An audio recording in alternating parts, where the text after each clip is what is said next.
Has asked a question, why Shiva wants to protect demons when they too ultimately will have to face their karma, and why such a long time, maybe many lifetime, given to demons or egoistic person to face their karma.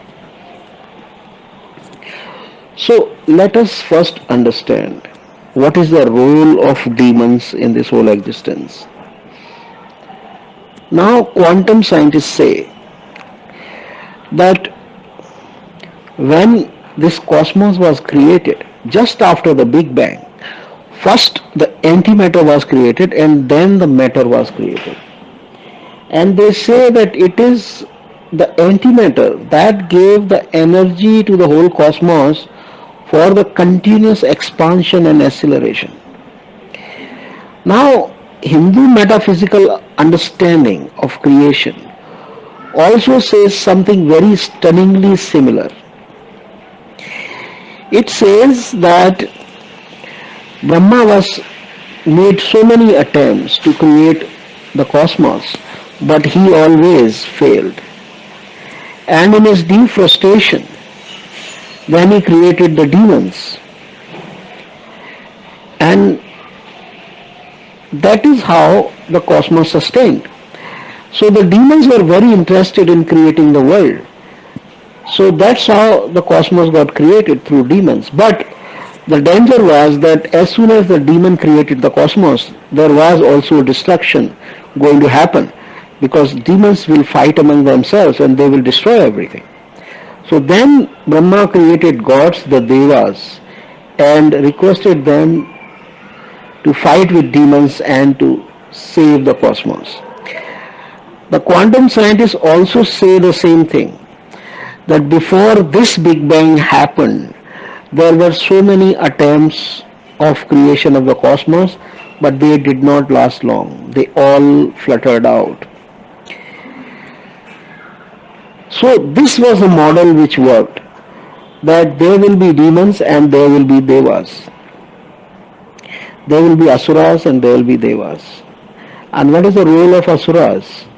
Is to provide the energy for constant expansion. And what is the role of devas? Is to harmonize, to synchronize the energy provided by demons, because the energy demons have provided is an energy destructive in nature.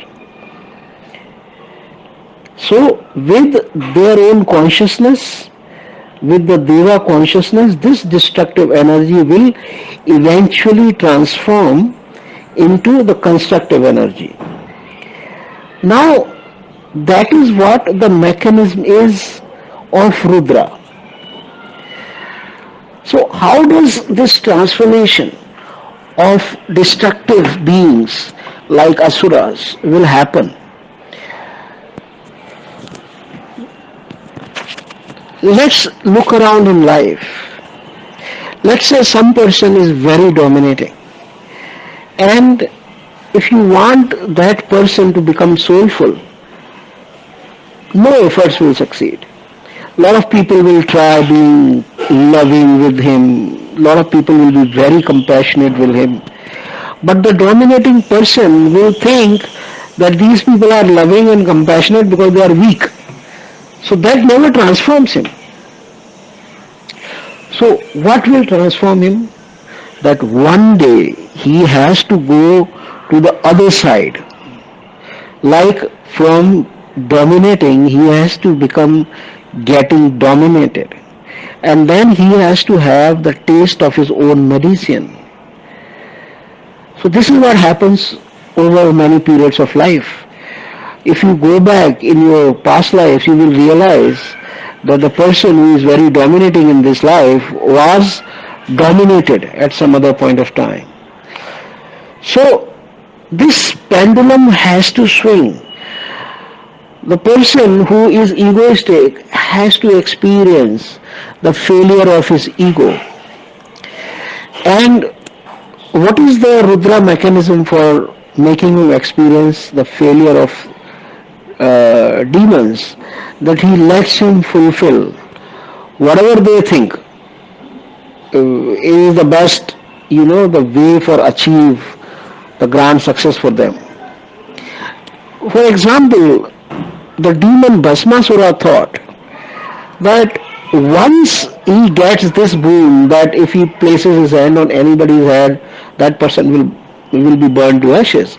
The moment he has this boon, he will control the whole cosmos, and he might have spent a lot of lifetimes in this belief. Now what happens? So Shiva says, okay, this is what you believe. See, unless so there is no possibility of his transformation because he is so much concentrated, so much focused on his belief that he is not going to take any chance of transformation. So when his chance of transformation will come? When Shiva grants him the boon that okay, let it happen, and then it happens, and yet Bhasmasura realizes that even that did not accomplish the dream of him dominating the cosmos, the dream of replacing Shiva. And that is the time he is completely shattered. And that's when his introspection, his observation begin. The problem with the egoistic people is that their observation is very poor. They are all the time focused on themselves. All the time they are thinking they are great and there is no observation. And they always think themselves to be most powerful. So when will they become observer? There is only one possibility of them becoming observer, that when their whole ego itself collapses. And when the ego collapses, let me tell you, the collapse is so huge, it is going to take many lifetimes.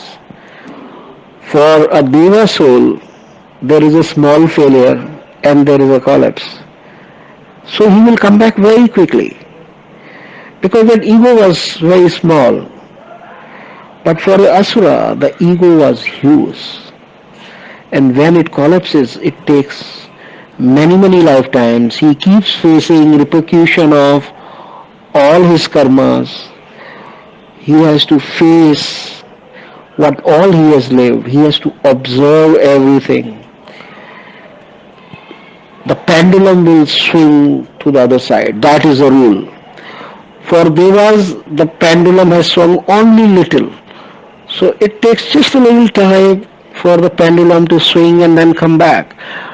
But for Asuras, the pendulum has gone huge distance. And it has to go the other side completely before the balance will be found.